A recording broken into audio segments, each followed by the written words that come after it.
Now, the ACCC's final report into digital platforms will be released at the end of this month. If the preliminary findings are anything to go by, it's likely to make for uncomfortable reading at Facebook and Google's headquarters and could even call for parts of their businesses to be broken up. But given the size and power of the so-called faying multinationals, acting on such recommendations may prove just as tough for the new Communications Minister, Paul Fletcher. We met at his Sydney office and I began asking him whether the government would implement the Consumer Watchdog's findings.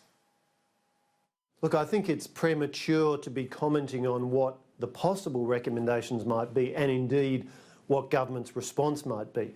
What I can say is this is a very thorough, careful, methodical piece of work.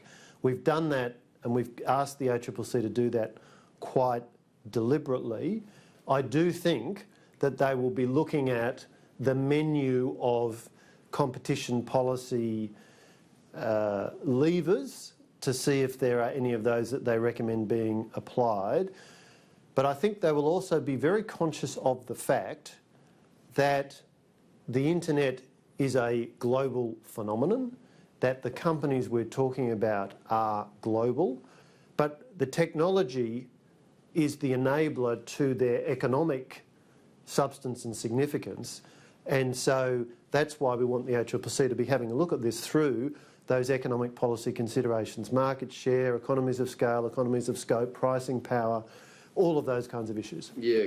You seem to be saying that it would be hard for Australia to go it alone on these recommendations. You do have to recognise that you are dealing with global companies. Now, it's always been the case, pre-internet, post-internet, that global companies operating in Australia or anywhere else are subject to the rule of law in the market in which they're operating, in the country in which they're operating. Indeed, Australia, along with other G20 countries, has been party to a statement of principles which essentially says the rule of law should apply online as well as offline.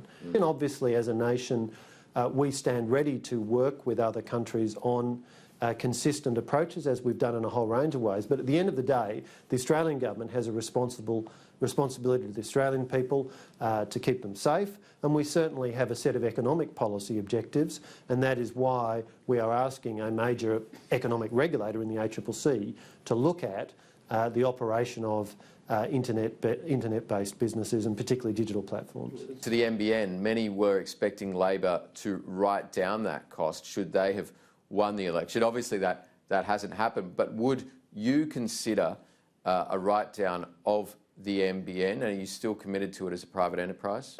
There's a couple of issues there, and let me take each of them in turn. Firstly, in relation to the question of a write-down of the assets of the asset value of the NBN. These are matters for board and management of NBN, of the company, in accordance with well-established accounting principles. And so I'll really leave it to them.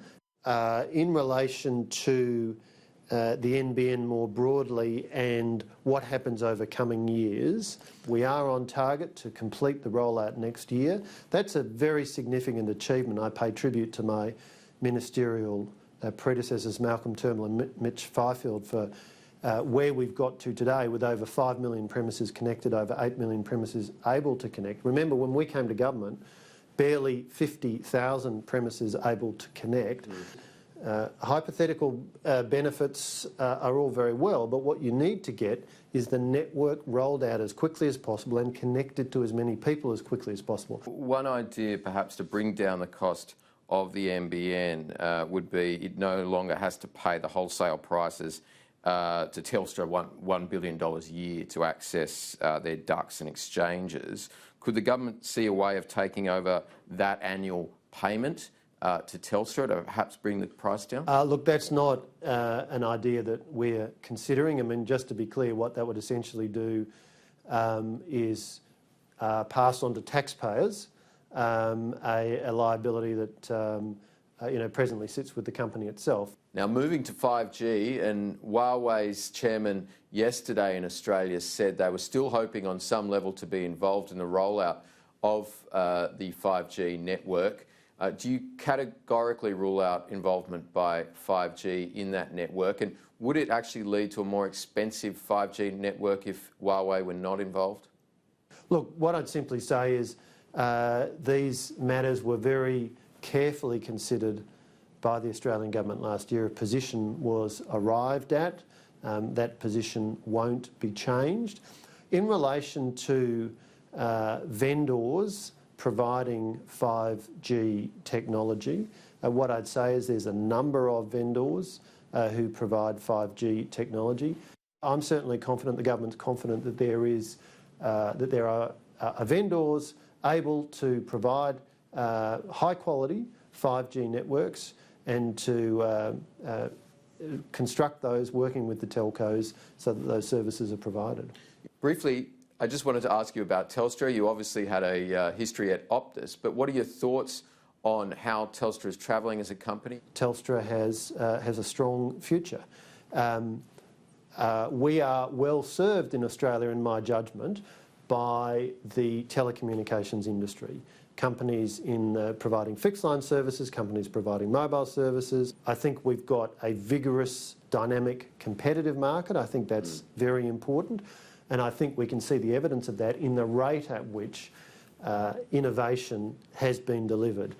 Australia's always been a country where the latest iteration of mobile technology is put into the market pretty quickly, and I think that reflects well on the capacities and the competitive intensity and drive of our Australian telcos. Finally, on broadcast, the revenues from broadcast aren't what they were in Australia, obviously, in terms of tax and spectrum and licensing fees. The government just aren't receiving those anymore. Would they consider a levy on the streamers, the Netflix of this world, who have very oblique tax structures in Australia and pay next to no tax? Well, look, the point I'd make is, and I'm not going to make some kind of declaration about new taxes or levies. I'd confine myself to saying I think a principle of competitive neutrality is a very desirable thing. The more that you can have companies that are in the same market, subject to broadly the same set of regulatory requirements and obligations, the better. Now, it's a principle that's easy to articulate. Giving effect to it in fast-changing markets, particularly markets like those in the communication sector, which depend upon technology, which is evolving very quickly, giving effect to it can be a lot more complex than stating the broad principle. But as a broad principle, I think competitive neutrality is a very desirable thing in the communication sector and more broadly across the economy. Paul Fletcher, thanks for joining us.